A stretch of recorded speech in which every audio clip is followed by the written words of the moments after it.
念高中那会儿，我妈不给我钱，1分钱都不给。她说我有本事犟着去上学，还怕没钱吃饭。可我还是去上学了，揣着偷偷攒下了200块钱就去了。200块钱省吃俭用花了半个月，后来钱花完了就喝水，那时候班里还没有烧水器，冰凉的纯净水灌了一肚子。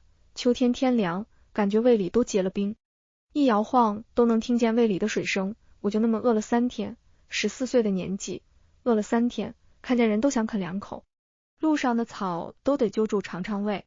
后来快饿晕的时候，陈进在我旁边吃饭，我看着他，他侧头对上我的目光，我没动，就那么直勾勾地盯着他的饭。陈进被我看得毛骨悚然，小声问我要不要一起吃。我眼睛一瞬间亮了，可以吗？他松了口气，点点头，吃吧。我妈给我装的多，反正也吃不完。后来陈进跟我说，我当时的目光看起来不像要吃饭，像是要吃他，把他吓得总觉得把饭给我才能赎回了他的一条命。我有很长时间都给陈进打工，上课帮他抄笔记，下课帮他擦桌子，换的东西不多，1顿饭2顿饭。他每次带饭多带1份给我，1份饭我分成早中晚，还是吃不饱。陈进就给我塞他带来的零食，这个是牛兔平方肉干，我妈春节带回来的，应该还能吃。我拿过，嚼嚼嚼，嚼不动，嚼嚼嚼，这个是中秋节的月饼。我接过，5仁馅的，嘎巴嘎巴，嚼嚼嚼，这个是我妈买的健胃消食片。我犹豫了一下，麻溜拆开，嚼嚼嚼。陈进东西是上课塞给我的，我也是上课偷吃的。后来下课了，他看着我睁大了眼，2大盒健胃消食片也给吃完了。他一脸生无可恋，薛嫣嫣，我不会把你养死吧？他能不能养死我不清楚，反正我快饿死了。我很长时间都靠陈进带过来的吃的活着，直到国庆假期。国庆我一开始想回家，结果刚到家就被我妈拎着脖梗拽出门，我妈不让。我妈说我上1天学，她就1天不认我这个女儿，别的女孩这个年纪都去广东打工了，就我娇贵，我不去。我既然这么能耐，兔不听话，那就别靠家里，以后就自己养自己，干脆别回家了。我抽抽鼻子，拎着书包局促地站在门口，屋里传出来炖鸡的香味，和大门敞开着。我妈把鸡肉端出来，弟弟妹妹抢做了一团。小妹握着鸡肉看了我一眼，被我妈拍了1巴掌，吃你的，看他干嘛？小妹不动了，老老实实坐在那里。我垂头，房子昏暗的灯光拉长了我的影子，影子垂头丧气的。后来我妈把门关上了，光线没了，我抱着书包走了。那天我在火车站住了1宿。第2天我醒来看见陈进，他要和他爸妈出去旅游，在检票口一抬头看见我吓了一跳。你怎么在这儿？我妈不让我回家住，火车站这边暖和。我草了，是亲妈吗？是。那天陈进没上火车，他不知道跟他爸妈说了什么，他爸妈送坐火车走了，他自己留下来了。他送完人回头看着我叹了口气，走走走，去我家。他走前边，我忙背上书包跟上。陈进大我2岁，身高腿长，他走1步，我得走3步。他走了2步回头，把我书包拿走了。我抬头瞧着他，他对上我的目光乐了。薛嫣嫣，我就是个倒霉蛋，怎么碰见了你？我爸妈本来要带我去海边玩呢，结果我现在在给你背书包。对不起。算了算了，你饿不饿？得嘞，趁哥现在有钱，带你下馆子。我在陈进家住了7天，陈进家跟我家不一样，我家4个孩子，大的哭，小的闹，4个孩子挤在一个房间，总是乱七八糟的。他家就他一个孩子，整个家里收拾得干干净净的，漂漂亮亮的。小区里有绿化，上下楼有电梯，家里有客房，阳台有花草，唯一的缺点是没吃的。我大半夜饿醒了，一口吃的没找到，连消食片都没找到。后来盯上阳台的小橘子树，盯了橘子半个小时，直到陈进路过阳台，瞧见我一声尖叫，他妈的有鬼啊！我愣住，回头看向陈进，陈进这才看清是我。不是，薛嫣嫣，你蹲阳台干嘛？哦，橘子，你要想吃直接摘吧。那天陈进吓得泪都出来了，我也哭了，抱着橘子感动的，这橘子真好吃啊，甜的。第2天陈进带我出门买了菜，买了零食，千叮咛万嘱咐，薛嫣嫣，你不许大半夜不开灯不扎头发，阴森森的蹲在阳台了。我点头如捣蒜，感动的看着他，他对上我的目光愣了一下，好半天笑了一声。走吧，回家。那天回去，我做饭，做完饭写作业，写完作业给陈静讲题。陈静不在意，吊儿郎当的瞧着作业本，有一句没一句听着。后来他忽然想起什么，拿着我的身份证问我，薛嫣嫣，你都高中了，为什么才14啊？我想了想，才认真解释。我小学是跳级上的，我没上幼儿园，6岁直接上1年级，1年级上完就转学去上了3年级，所以就比你们小了2岁。上那么急干嘛？我爸妈之前说16岁就要去打工了。我小时候就想，只要能赶在16岁之前考上大学，就不用去打工了。结果高中要学费，我爸妈还是要让我去打工。他们说外边不像家里管得这么严，我只要过去，14岁也能赚钱的。那天陈静沉默了很久，后来气急反而笑了，14岁，你爸妈也是人才。我国庆期间本来是想找兼职的，可是未满16，哪里都不要，最后只找到一个贴小广告的，贴一天80块钱。陈静没事，他也找了个兼职，抓贴小广告的。我干了半天，被陈静抓回去教育了半天，后来收班，我拿了80块钱，陈静拿了120。我瞧瞧我的80，又瞧瞧他的120，他挑眉把120揣兜里。我捏着80犹豫了一会儿，后来还是把80给他了。陈静，我请你吃饭。他愣住了，好半天接过80，陈静小区门口的沙县，2碗面，1碟子蒸饺，1碟子包子，40块钱。其他的记不清了，只记得那天吃很饱。国庆连着周末，我一共兼职了6天，除去那天吃饭，一共拿到了440块钱。开学那天是我最开心的一天，因为我的助学金发下来了。我凑够了2000块，拿着钱数了一遍又一遍。后来去借陈静的手机，陈静问我干什么，我上高中的学费是借的，借我隔壁姐姐的，我得还给她。她茫然，你要还多少？1500。还完钱还剩500，那500块钱够我活1个月，这个月周末我还可以去找其他兼职。我缓过劲了，甚至还给自己换了新的书包，原来的书包破破烂烂的打了3、4个结，新书包网上买的，20块，书包又大，装的又多。陈静那天瞧着我叹气，他和我是同桌，后来他还是经常给我带饭，他说他妈做的多带一点也不妨碍。陈静是个很好的好人，他妈妈也是一个很好的人。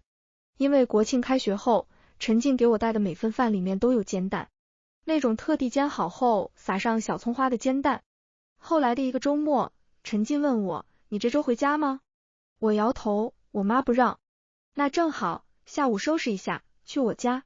我们学校是标准的696制度，早上6点上课，晚上9点下课，一周6天课。周六下午上完课才开始过星期天，我5点放学就收拾好书包就跟陈静走了。那天到了才知道，陈静堂姐家要结婚，提前1天晚上就开始做各种准备。我晚上跟着陈静帮忙，忙完了吃大锅饭，晚上跟着她堂妹一起睡。我半夜起来才发现陈静在客厅坐着打游戏。我凑近，她瞧见我关了手机问了句，怎么了？你怎么不睡？睡不着，为什么？他抓了抓头发叹了口气，我妈最近让我出国，她说我这成绩在国内混不出什么名堂。他说完垂头瞧着手机，我识趣没继续追问，但那天回房间只瞧着天花板，下意识想，等陈静走了之后饿了是不是就找不到人吃饭了。第二天起了一大早接新娘，我和陈静堂妹坐一辆车，那是一个偏中式的婚礼，新娘明眸皓齿，凤冠霞帔。我看愣了，直到新娘的母亲笑眯眯塞给我一个红包，我那一瞬间知道陈静为什么要我来了。接新娘的小姑娘有200块钱红包，还有好吃的饭菜。那天陈静是伴郎团的一份子，身高腿长，一身西装，连发丝都是精致的。我嚼着糖，瞧着她站在高台之上，后来她下台冲我招手，我跑过去就被她塞了一把巧克力。走走走，背着你书包，带你去后台拿零食。她话音未尽，瞧着我乐了。谁给你搞的妆发？这小蓬蓬裙，扎俩丸子头，跟 cos 小乔似的。小乔是谁？一个游戏角色，还别说，挺不错。听不懂，拆一包巧克力，嚼嚼嚼。陈静有一段学习很努力，但努力了一段又放弃了，他太懒了。我依旧每天给他抄笔记，我上课做自己的笔记，下课帮他抄笔记。偶尔有空闲的时间，就啃着馒头看看书，我抽屉里塞了好几个馒头。饿了吃一会儿，高中那会不止我饿，班里其他人也容易饿。早上7点吃饭，中午12点才有第二顿饭，但正是长身体的时候，很多10点多都开始饿了。学校馒头蒸的还不多，有时候我吃，陈静也来要一块，然后前桌也要一块，后桌也要一块。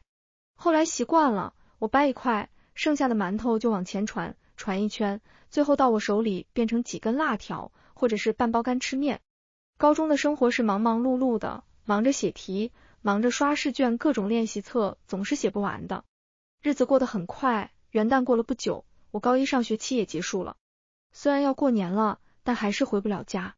我不想跟我妈怄气，可我还是想上学。那时候人小蛋有点固执，就是觉得只要上学，人生就不只有打工这一条路。我过年没回家，后来有个赶工期的厂子实在缺人，就留下了我，一天干12个小时，100块钱，我干了20天，给我发了2000块。年30那天厂子放假，陈进来接我，他骑着电动车，小电动车绕过半个城，城边的河流冻上了厚厚的冰层。有人在滑冰，有人在放烟花，白日里的烟火不够灿烂，却也足够漂亮。玩了很久，直到天色晚了，所有商铺都关门了。陈进带我去他家老宅子过年，陈进家是一大家子人70-80口一起过年。年夜饭摆了6桌，我混在人堆里，也没人管，更没人发现。后来到了拜年的时候，小孩跪了一片，陈进摁着我也跪。大人们挨个发压岁钱，也给我发。昏暗的院内，有人看着我有点迟疑，但还是发了。后来我听见有人问，我怎么瞅那小姑娘眼生，谁家的小孩啊？那个呀，陈进带过来的，可能是他妈妈那边的表妹吧。我哪里是什么表妹，一时间红透了脸，握着一把红票票跑过去塞给陈进。他本来在研究怎么点烟花，被我动作吓了一跳。薛嫣嫣，你给我钱干嘛？这个是你们家的压岁钱，我不能拿。陈进把钱塞回我袄兜里，给你就收着，离远点，我要开始点火了。先是鞭炮，后来是绚烂的烟火，所有人都凑了过来。陈进揪住我的衣领，往后站了站。薛嫣嫣，许愿吗？新的一年来了，我想成为全校第1名。笨蛋，愿望不能说出来的。这样吗？我重新许一下。新的一年，我想像去年一样，开开心心的。陈进不走。事实上，人新的一年只能许一个愿望，第2个愿望不灵的。陈进高一那个暑假就走了。那年暑假我还在便利店打工，他过来买了1盒烟。我震惊，你居然会吸烟？他迷茫，虽然咱班都是好学生，但你不会觉得我也是好学生吧？我们班是校重点班之一，管得非常严。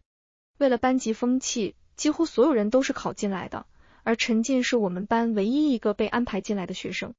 陈进那天在便利店门口抽烟，我问他吃饭了吗？我非常会烤包子，他要不要来一个？他说行，我给他烤了一个，烟摁灭了，包子烫手，他2只手来回交替的拿。后来包子凉了些，他就悠闲的坐在我旁边小口的啃。包子吃完，他优雅的擦了擦嘴，然后抬头，薛嫣嫣，多少钱？我摇头，不用，我请你。他笑了起来，后来摸了摸口袋，在桌面放了325块钱。那行，谢谢了，不过这个给你。我急了，用不了这么多。拿着吧，以后就见不到了。薛嫣嫣，再见啊。陈进说完就骑着电动车走了。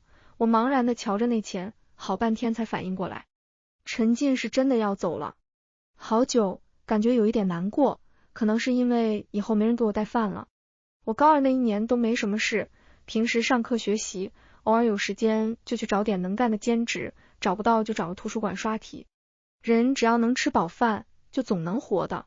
偶尔有时间，我也会抬头，城市里种了很多合欢树，粉色的花朵像流苏一样洒下来，香香的。陈进他家的洗衣液也是这个味道，凑近也是淡淡的香甜。我高3那1年，开学就看见了我妈，我妈想把我带回去，她说家里有事，我得回去。我不想回去，甩开她，磕磕绊绊的跑去找了班主任。班主任拦住了她，班主任问她家里什么事？我现在高3，不适合请假。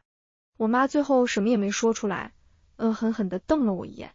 我瞧着她的背影，莫名有一种不好的预感。很久之后，我知道我为什么感觉吐一次方不对了。高3寒暑假都补课，我没办法兼职。班主任也在每年的助学金的基础上给我申请了一笔学校补助，主要是免费吃饭，免学费。我1学期没出过校门，我妈一直没过来找我。高考那天，校车把我们送往了各个考点。考完第1门课，我出门看见了我爸。我爸那会想抓住我，我拼死挣开他，躲去了考点警卫室。那天中午没吃午饭，我在警卫室我坐了2个小时，一步也不敢出，就坐在那边看书。直到那天考完，学校校车来接我，我才松了口气。我考了2天，考完的那天，我像是终于解脱了，就那么瞧着天空，湛蓝的天空。高考门口有好人发西瓜，我饿得吃了6块。后来我在回学校的路上又看见了我爸，在我记忆里，我很少见我爸，他总是在外面干活，偶尔回来一次，也是沉默寡言的一言不发。但我很怕他，他打人太狠了。如果我妈打我，只是因为我不听话，我爸打我，让我有一种他就是想弄死我的感觉。我那天还想跑的，但没跑掉，他跟拎小鸡崽子似的揪住我，丢上了那辆破破烂烂的面包车。我喊了一声，被他打了一巴掌。有路人看过来，他已经把车门关上了。车门上了锁，我那天缩在车里，怯生生的喊了声爸。我爸面无表情的瞧了我一眼，老实点。车越走越远，穿过层层山路，我挤出来一个笑问，爸，我们去哪儿啊？不是不想打工吗？送你去嫁人。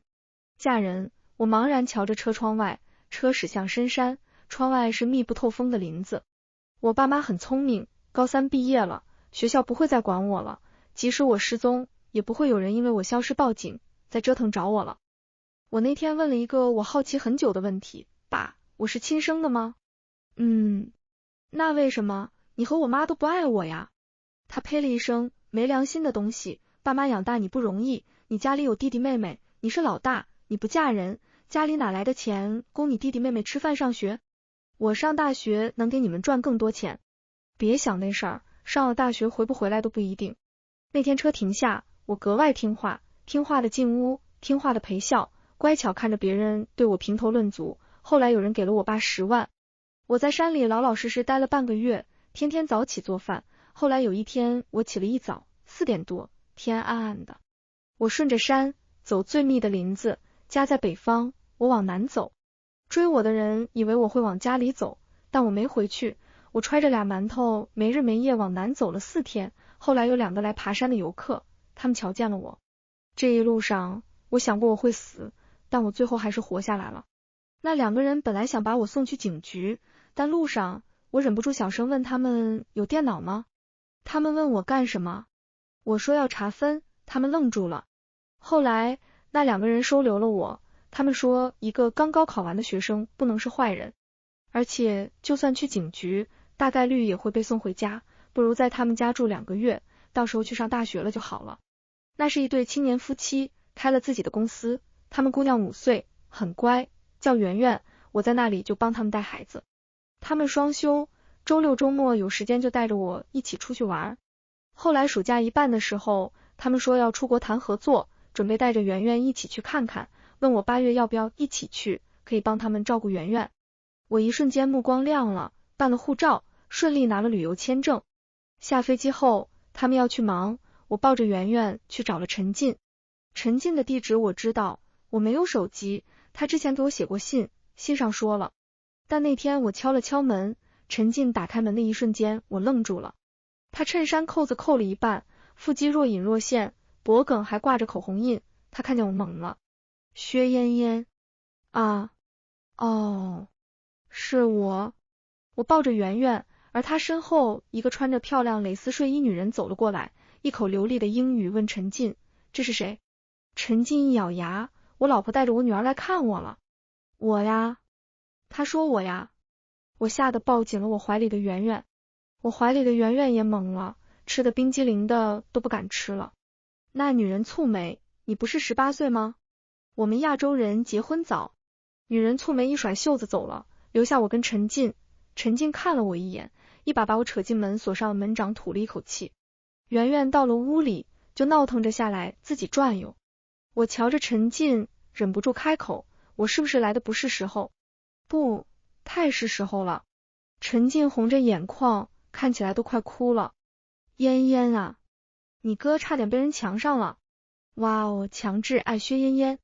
他气得很，我不敢再嘴贱了，认真的问，到底怎么了？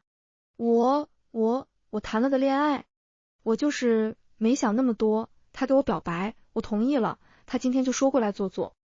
然后呢？他也没说坐坐是坐我身上，还说要给我下药，他是练拳击的，我打不过他，差一点失了清白。陈进抱着头蹲在那里，彻底崩溃了。他是在这边待了2年，崩溃的是很多，但这么崩溃还是第一次。陈进当天就要换房子，我抱着圆圆跟他一起看，后来他换了另一个离他大学近的小区房子。他松弛下来，才逗起来圆圆，你哪儿偷的小孩？哟，刚刚还一口一个媳妇和女儿呢，现在变成我偷的了。陈进话被卡在嘴里，好半天才闷气道，薛嫣嫣，你现在倒是越来越会打趣人了。我没回答。后来傍晚的时候，圆圆父母来接我们，陈进抱着小孩要请他们吃饭，说异国他乡遇见不容易，他是一定要请的。我不在意，我只在意什么时候开饭。那天吃完饭，陈进加了我微信，加完他感叹哟，这么久终于有我的联系方式了。不是之前不想加，主要之前我没手机。他带我玩了2天，我们就回去了。8月底是夏日最热的时候，圆圆父母给我准备开学要用的东西。走之前他们塞给我2000块钱，我想拒绝，他们收留我2个月，我已经很感激了。后来他们还是给我塞行李箱里了。我跟圆圆告别那天，圆圆哭了。小孩子不懂离别，他只知道明天见不到我了。我大学考得不错，虽然不是顶尖的清华北大，但也是非常不错的211。原来的高中给我申请了一笔助学奖金5万，我大学拿了2年奖学金，2年助学金，还参加了学校勤工助学的岗位。大2的时候开了个网店，帮人做 PPT 写检讨，虽说赚得零零散散的，总也够花了，还攒下来了一些。我跟陈进很少聊天，但陈进经常给我寄过来一些吃的。直到我毕业，他要了新地址，还经常寄。我毕业没再回当初那座城市，去了上海，最繁华的大都市，连空气都是金钱的味道。我再见到陈进已经是工作1年以后了，他是来出差的。他那时候来找我吃饭，我请客，他对着我比划，不是才21吗？怎么感觉长这么大了？你说呢？都21岁了。那天吃完饭，他嘟囔着太肃静了，拉着我去逛商场。一进商场就是金店，他瞧了瞧，后来挑了个镯子。我震惊，你疯了，一见面送镯子？他不满蹙眉，你在上海穿这么素净干嘛？瞧瞧别人家的姑娘，哪个不是穿金戴玉，口红都是香奈儿的，你呢？那怎么了？我买短袖9块8，还有运费险。他气笑了，薛嫣嫣，你有病吧？9块8，你吃外卖都点不起拼好饭。我没说话，他又自顾自挑了几对耳环，4、5套衣服，然后刷卡结账。薛嫣嫣，你一个小姑娘，打扮的好看点，在上海以后要找男朋友，要嫁人，不至于给人看低了。我垂头瞧着鞋尖，不知道说些什么。后来我送他去机场，一个人拎着几袋子衣服回家。我到家把衣服挂起来，我伸手瞧着手腕，金色的镯子是很新颖的款式，不会因为黄金而显得土气，反而更显得华贵。我把镯子收起来，耳环收好，才换衣服。这套衣服其实也是我特地买的，300块一整套的裙子带外搭，还都算好看，但品质一般，跟陈进2600一套的裙子没法比。陈进人挺好，眼光也不错，但站得太高了。小时候不知道陈进家什么概念，只知道陈进家里有钱，家里挺厉害。陈进高中的时候，他爸妈怕他学坏，限制他花钱，连饭都只让他从家里带饭。那时候他跟我一起兼职，我还总觉得和他距离不远。现在想想，在学校我喊一声陈进，出了学校我得喊一声陈总。而陈进今天一天就花了8万。我茫然瞧着那些衣服，陈进是对我挺好的，可如果我喜欢陈进，那不叫感谢，那叫恩将仇报。一点隐晦的小心思终究幻灭了。我有时候挺希望陈进是个穷鬼的，这样我就能从天降的去拯救他了，可以自豪的跟他说，你跟着我，我养你，我一个月2万多呢。可陈进不是，我也养不起。我每天上班下班，大约是上海的缘故，陈进经常来出差，我每次都请他吃饭。偶尔他朋友也回来，10几个人坐一大桌，我不在意，他们聊天，我认真吃饭。后来陈进谈了个女朋友，他女朋友喜欢来上海逛商场，我就请他和他女朋友和他的朋友和他女朋友的朋友一起吃饭。后来所有人都知道陈进和我关系很好，但是没人怀疑过我们俩，因为陈进对我真的就是妹妹，他看我的目光毫无邪念。虽然是我请客，但稍微大一点的场合都是他买单。很久以后，我不惦记陈进了，也谈了场恋爱。我男朋友叫廖星，是我的小组长。廖星和我一样，都是在上海打拼的3无人员，无房无车无户口。他最大的优点就是人很好，从我过来的时候就发现了，他很温和，情绪稳定。我在这边1年多，就没见过他生气。我喜欢温柔细腻的人，这种人本身就让人觉得舒服。我跟廖星谈了半年，陈进见过几面，说图我眼光还行，找的人不错。可最后我跟廖星还是分了，他对我很温和，对别人也很温和。我跟他在一起时间长了，有感情了，反而越来越没安全感。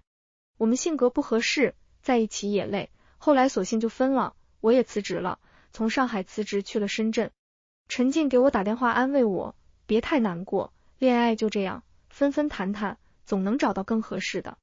我隔着电话有些丧气，陈进，我不想谈恋爱，也不想结婚了。总觉得就算是结婚，也不会有什么爱情，互相凑合罢了。想到这么互相应付一辈子，还不如单身好了。他沉默良久才开口，那是还没碰见合适的。哪有什么合适的？我挂了电话，更加丧气。我真的不对我的恋爱抱有什么期待。我在深圳待了半年，陈进来过几次，大约是安慰我失恋。他过来时送了我一套卡地亚首饰，我开始没认出来，随手放在门口。陈进无奈瞧着我，薛嫣嫣，你收好一点，那一套20几万。我吓得过去，抱着首饰盒子，恨不得供起来。不是，大哥，你送我这么贵的东西干什么？我来之前也不知道你连卡地亚都不认识啊。我寻思都这么贵了，女生都喜欢呢。得嘞，都是我的错。我抱着盒子忽然又笑了起来，谢谢呀。对了，你什么时候结婚啊？他避开我的目光答道，结不了，分了。我懵了，啥原因？太烧钱了，他一个月最低花几十万，谈不下去了。有钱人的世界我不懂，毕竟我这一周996，一年到头也才赚20-30万，我甚至觉得非常不错了呀。薛嫣嫣，你下周6有时间吗？怎么啦？还记得我堂姐吗？她当时结婚，你去接亲过。我点头，我记得，那个特别漂亮的姐姐。我堂姐下周6她女儿满月宴，抽个时间去参加一下吧。在哪儿？北京，她2年前就调到北京工作了。行，穿好看点，别穿你那9块6还包运费的破短袖。得嘞，您放心，这套首饰也带上。算了吧，20几万呢，丢了我能心疼死。带上，丢了给你买新的。陈进走了，我看着那首饰发呆。卧槽，就这20几万，明明可以直接抢的，还送我几个铁片。陈进堂姐生日那天，我提前1天就赶飞机去。到地就看见陈进站在门口抽烟，瞧见我挥了挥手。这边，他开车很稳，但可惜走了一半堵在了高架上，据说是汽车连环追尾。我为了不耽误工作，昨天晚上通宵做完了项目，今天本来就迷迷糊糊的睁不开眼，现在一堵车，坐在副驾驶就开始犯困。后来没撑住，直接睡着了。我不知道睡了多久，只觉得天色暗了，一睁眼就发现在地下停车场了。我茫然扫视四周，陈进正坐在我旁边，戴着耳机打游戏。我拿起手机一看， 4个小时过去了。到了吗？我声音沙哑的嘟囔了一句，你怎么不喊我？看你睡得太香了，昨晚什么时候睡的？这么困？我疲惫的瞧着窗外，通宵。怪不得，走吧，去我家睡。哎，这不是你堂姐家吗？我家也搬北京了，没告诉你吗？我大惊，啊？叔叔阿姨在吗？我没带礼物。没，这个是我自己的房子，就我自己。我安心了，跟着上了楼，在电梯里还是困，直到进了房子。整个房子偏冷色调，黑白为主，干干净净的。客房没收拾，你先睡我卧室吧。没事，我自个收拾。也行，我撑着困意去次卧，打开一看，果然很空，连被子都没有。还有被子吗？在柜子里。被套有吗？我卧室的柜子里，等我一下，我帮你装。陈静装完被子就去洗澡了。等我折腾着铺好被子，反而不困了，缩在沙发上看电视。陈静洗完澡，穿着睡衣出来凑近。我抱着薯片，一回头吓了一跳，你离我这么近干嘛？抢我薯片？他愣住，发丝还有残存的一点水迹，水迹滑下，他闷声笑着。薛烟，你他妈就会护食是吧？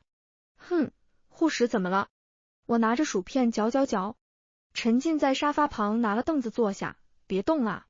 我不懂他要干嘛，但识趣的没动。他取下我的发夹，指尖在我发丝绕动，他没碰到我，但是发丝间的感觉很清晰。在干什么？扎头发，我前2天刚学的晚发簪。别扎我头皮了，你以为谁都像你那么笨？发簪完好了，我起身照了照镜子，回头对他竖起大拇指。好手艺。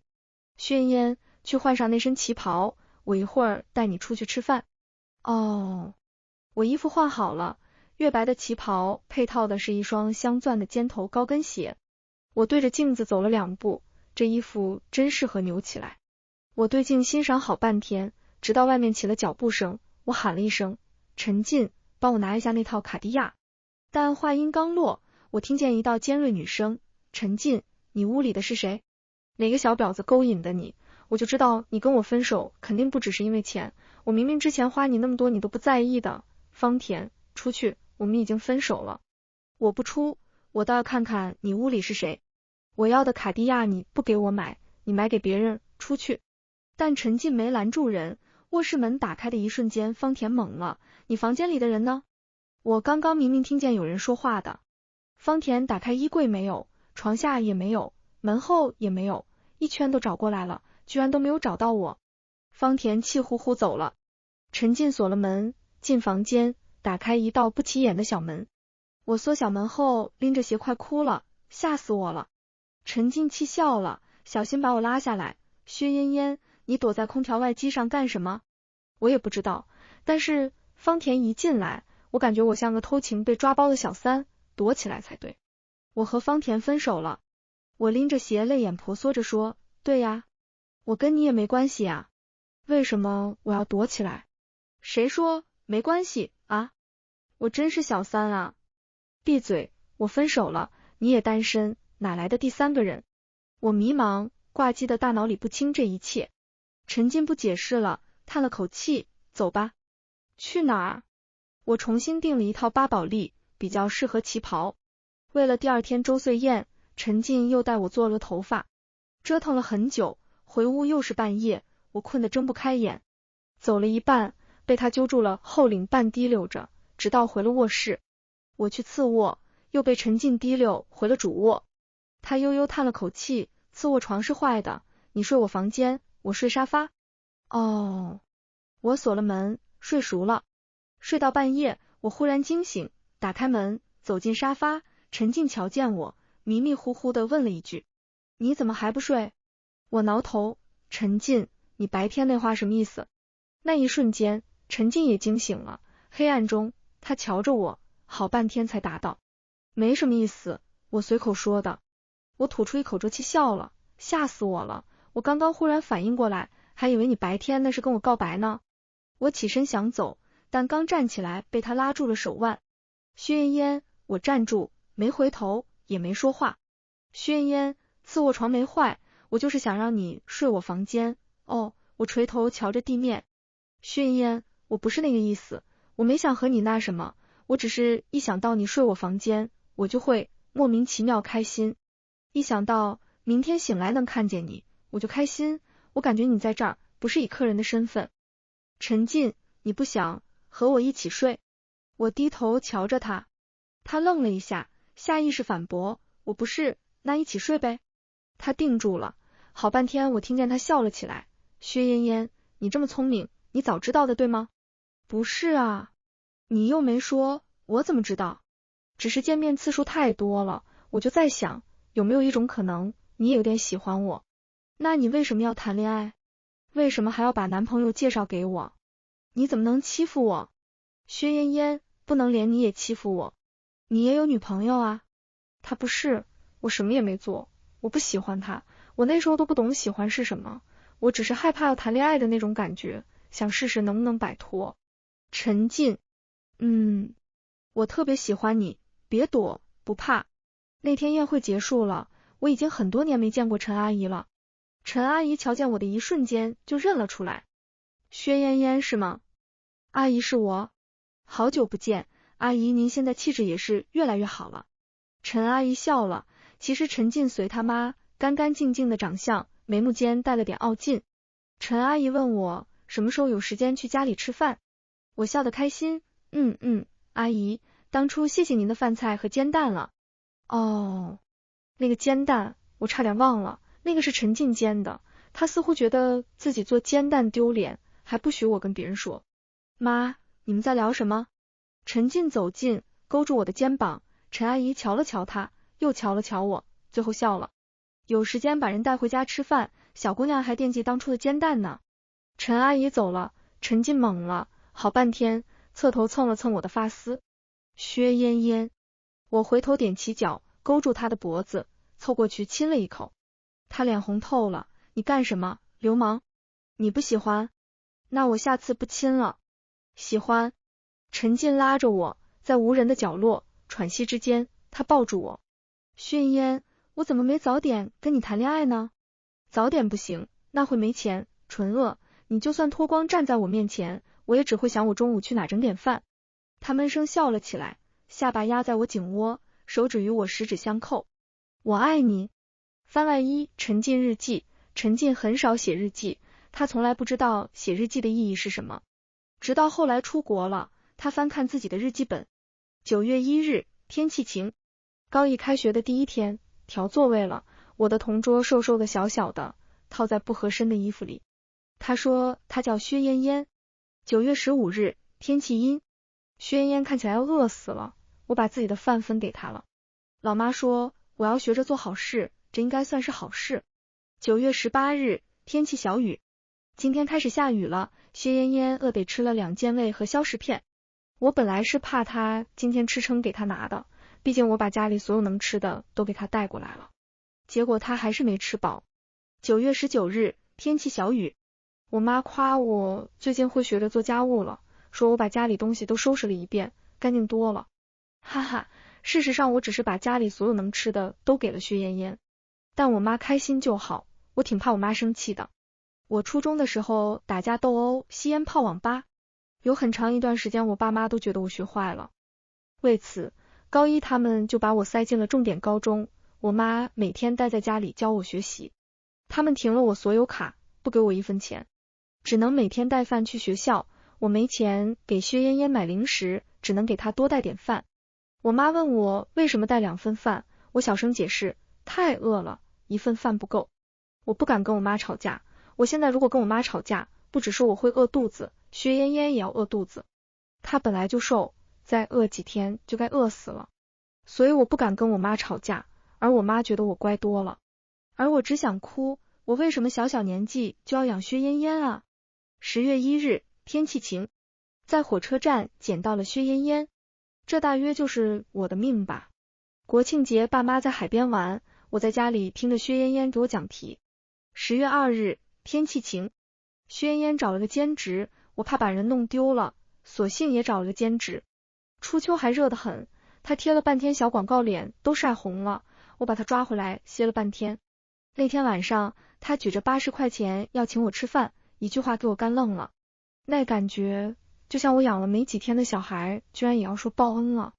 11月8日，天气晴，堂姐要结婚了，那是我最漂亮的堂姐，也是最喜欢我的一个堂姐。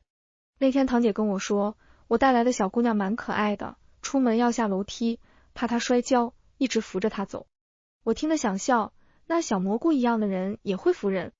宣誓结束，我就去找薛嫣嫣了。薛嫣嫣也被妆娘上了妆，扮在2个小丸子，一身的蓬蓬裙，乍一看像宝莲灯里的哪吒，再一看像王者里的小乔。她嚼着巧克力，开心的把剩下巧克力塞进书包里。8月13日，我要走了，老妈给了我500块钱，让我去请之前的朋友吃饭告别。我请他们撸串吃了175块，吃完以后我去找了薛嫣嫣。后来我拿出剩下的325块就后悔了，早知道不请他们吃饭了，万一以后薛嫣嫣没钱吃饭怎么办？翻来2日常，我不明白陈进为什么喜欢首饰，后来他戳了戳我脑门。你是不是啥？首饰又不是夫妻共同财产，那些永远都是你的。太多了，这才多少？我姐他们一条项链都几百万呢。你这才多少？过来，让我抱抱我老婆。我被她整个抱在怀里，才听见她的叹息。宝贝，你本来就没有家，我不能再欺负你，我们该是什么是什么，该买的该送的，从谈恋爱到结婚一步都不能少。